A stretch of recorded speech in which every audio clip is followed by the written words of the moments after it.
Hey guys, how's it going? It's Danconia and welcome back to the Overwatch Transfer Roundup. So, I asked anyway in the last Transfer Roundup whether you wanted this Transfer Roundup to cover more than the Overwatch League. And overwhelmingly in the comments, you said yes. So here we are. We now have the Overwatch Transfer Roundup. It'll be a separate series and it will go through all of the transfers that are happening across contenders, across the league, and across anything else that I managed to get my hands on. So, without further ado, let's get into it, shall we? We start off in South America, where we see a big change-up. I believe this is a new team, Gigantii, being formed, and they have signed an absolute megaton of players.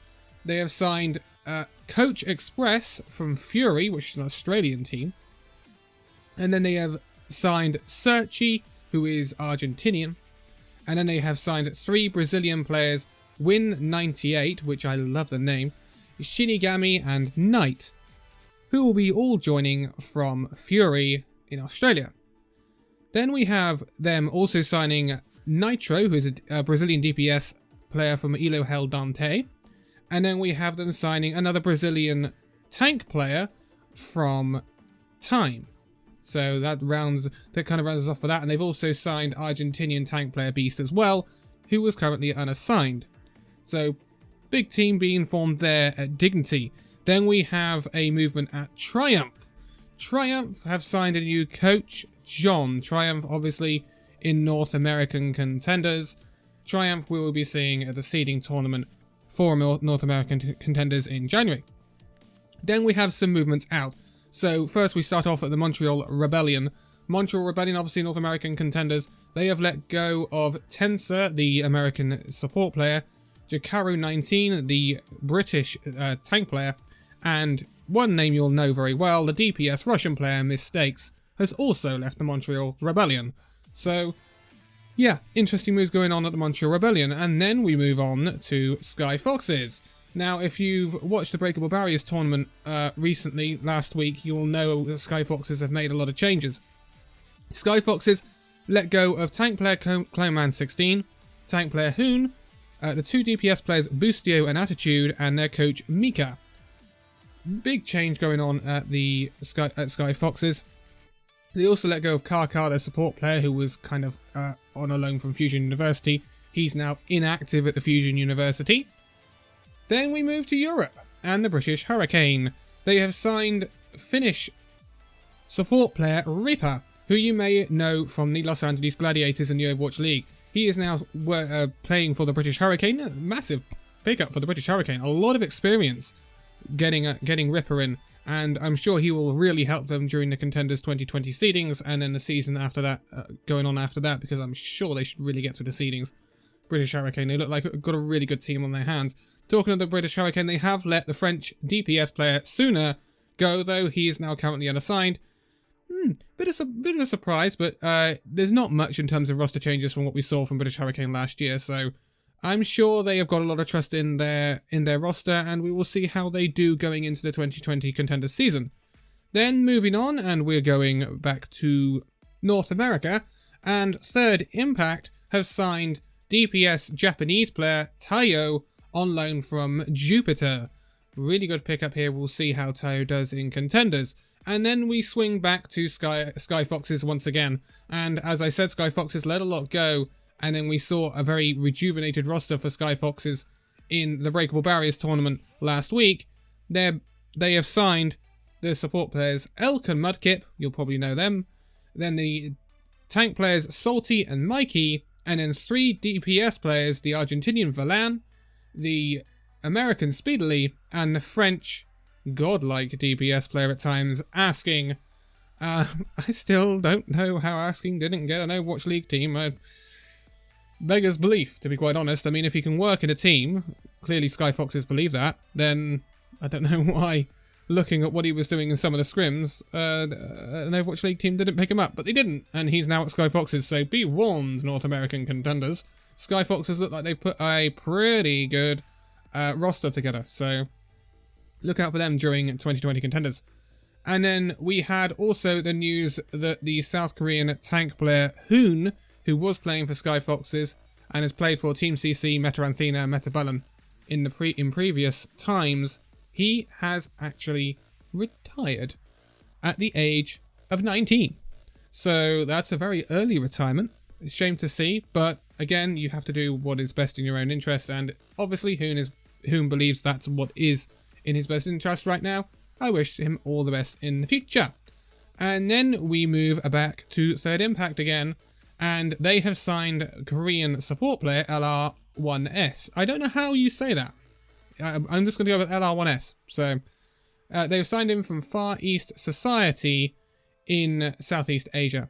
So another very out of the way pickup for Third Impact. Again, interesting moves from Third Impact here. Some real left wingers, I'll say.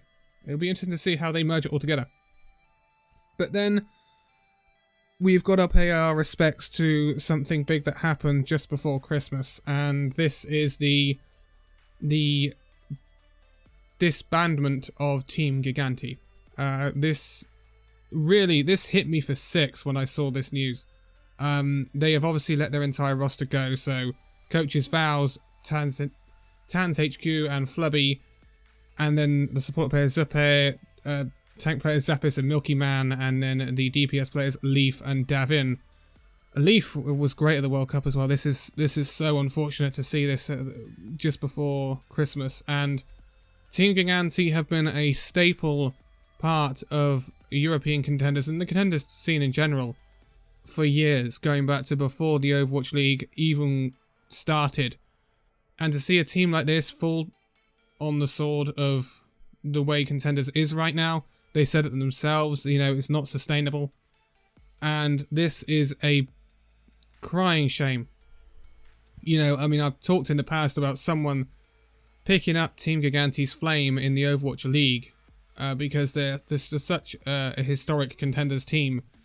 And to know that in 2020 we're not going to see Team Gigantii in European Contenders is honestly kind of heartbreaking. And not to dampen your Boxing Day, but it is really, really sad to see that Team Gigantii have disbanded, and I hope all of these fantastic, fantastic players and coaches get picked up by some other teams, because, man, there are some really brilliant players here, and they don't deserve to be unassigned. They really don't.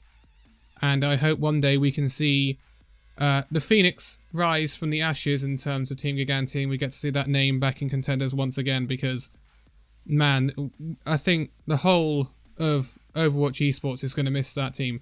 It really, really is.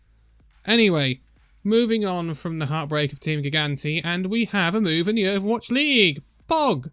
It is ANS. It is a movement out of retirement. He is a DPS player, South Korean DPS player, well known for his Widowmaker. He is out of retirement and now playing for the San Francisco Shock. So this one caught me off guard as well. I was not expecting Shock to make many moves. Now you can argue that Shock didn't have a really staple Widowmaker player. The problem is they have Striker, and I thought Striker kind of covered that base for them. Obviously, the San Francisco Shock don't think this, and they have signed ANS, or he's also known as Ansan Sniper. It's an interesting pickup, very interesting pickup. So, I mean, I've heard rumours that on the ladder he's basically one-tricking Widow, and that's going to be interesting heading into the season. We're not seeing a massive amount of Widow right now in the meta. That could change going into 2020, obviously. We could be seeing another patch before the season starts.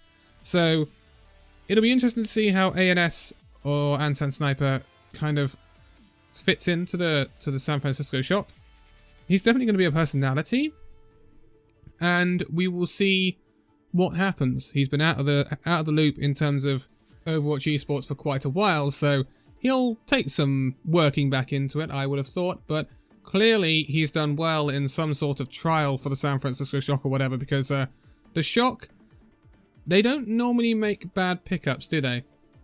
That's all I'll say. I think a lot of people should have a lot of trust in the pickups that the Shock make, because I really can't name a bad pickup for the San Francisco Shock in recent times. So he's got to be good. He's got to be good, and I have seen Ansan Sniper play before, and he is good. So we will see where the San Francisco Shock go with this. We have got 2 more to go through, or 3 more, I should say. It's 2 more teams, 3 more players. Runaway. Runaway have obviously got to make some changes because they've once again been raided by the Overwatch League teams in the off-season, as have Element Mystique, and they have signed 2 support players. They've obviously been doing trials. This is the way Runaway do it. They kind of put people through their paces and they're like, these are really good, let's take them and make them part of our roster. That's the way Runaway have always worked. They don't really bring in people from other places, although one of these you will know. So the first one is, they're all obviously South Korean, they're both support players. The first is Chiyo. We don't really know too much about Chiyo.